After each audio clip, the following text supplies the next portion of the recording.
నా ఆశ భంగము కాదు ప్రభువా. దేవుని మీద మనకున్న నిరీక్షణ ఎప్పుడు భంగం అవ్వదు. ఆయన కొరకు మనం పెట్టుకున్న ఆశను దేవుడు ఎప్పుడు భంగం చేయడు.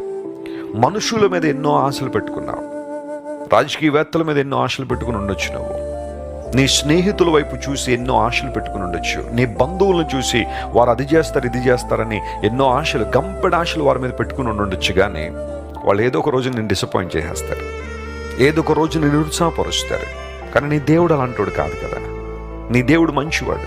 ఆయన నీ పట్ల ఉన్నతమైన ఉత్తమమైన ప్రణాళికలను నిరంతరాయంగా కలిగి ఉన్న దేవుడు ఆయన.